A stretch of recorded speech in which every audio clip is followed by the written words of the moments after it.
Dale mambo, dale mambo. Cosas que pasan en el barrio fino. Esa noche contigo la pasé bien. Pero yo me entregué de sangre. Buenas tardes, soy Manuel Montoro y mi TFG estudia la posibilidad de la introducción de parámetros y datos de origen subjetivo en entornos de diseño paramétrico. Para comenzar, deberemos diferenciar entre el funcionamiento de las herramientas de dibujo y las herramientas paramétricas. Mientras que las primeras son solo la evolución digital de los métodos de dibujo que vienen practicándose y perfeccionándose desde el Renacimiento, las segundas recogen datos de diversa índole para procesarlos y al final de ese proceso consiguen un objeto de diseño final. Al igual que las herramientas CAD han evolucionado hacia los BIM, que permiten el almacenamiento de más información, las herramientas paramétricas siguen su propio camino hacia la complejidad, incorporando cada vez parámetros de orígenes más diversos y matices más ricos. Sin embargo, la introducción de nuevas magnitudes pasa por la comprensión de su funcionamiento.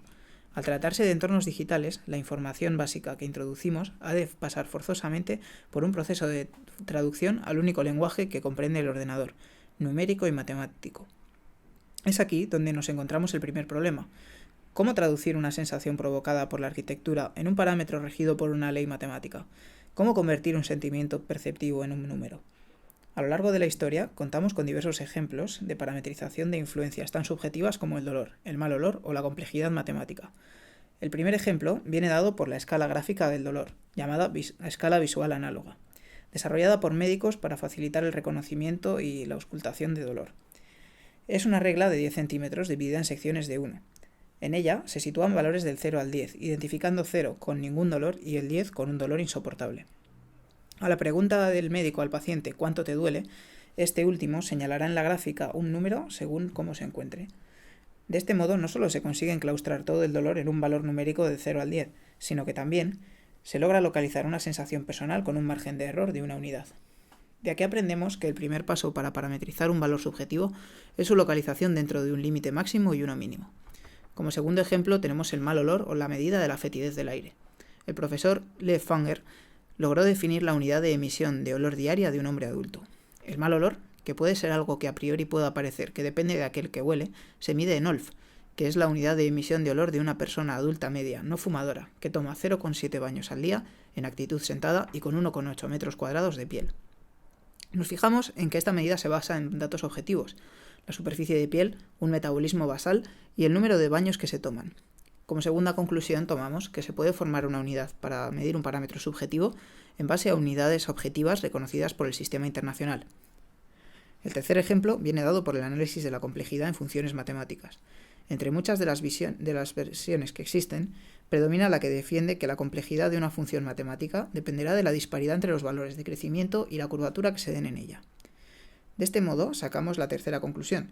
Se pueden establecer escalas en un valor subjetivo, según la variación relativa o máxima de sus valores. En el tercer documento del blog se puede apreciar la primera aplicación de estas teorías a un edificio real, la pagoda de Fisac. En este caso, el objetivo ha sido extraer el parámetro de ligereza visual del edificio, así como de construir métodos para su medida eficiente. Para lograrlo, se ha seguido el estudio de la perspectiva. Este consistió en la proyección de la imagen del edificio en el plano de visión relativo perteneciente a los seres humanos. En la pagoda diferenciamos 3 elementos: paramentos de hormigón, paramentos de vidrio con carpinterías y partes ocultas. Mediante la medida de la superficie de las proyecciones de los paramentos, se puede medir en metros cuadrados la superficie visual que ocupa cada uno de ellos en nuestra retina. Este cálculo se logra adaptando las cámaras de un programa de diseño 3D a la altura y las distancias focales de la visión humana. Este último estudio nos enseña algo.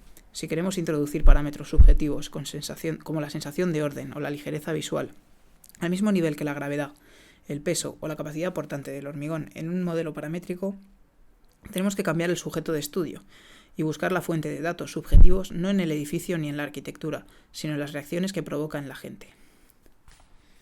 El avance de la tecnología deja a nuestro alcance aparatos capaces de realizar electroencefalogramas y registrar los datos. A día de hoy es posible conectarlos a un programa de modelado 3D y dejar que el mismo dato de actividades del cerebro humano sea el que dibuje, desglosando las ondas eléctricas con las que piensa nuestro cerebro y volcándolas a un proyecto de arquitectura. Si bien no se sabe en qué desembocará el análisis, todo apunta a la convergencia entre la respuesta humana y la arquitectura.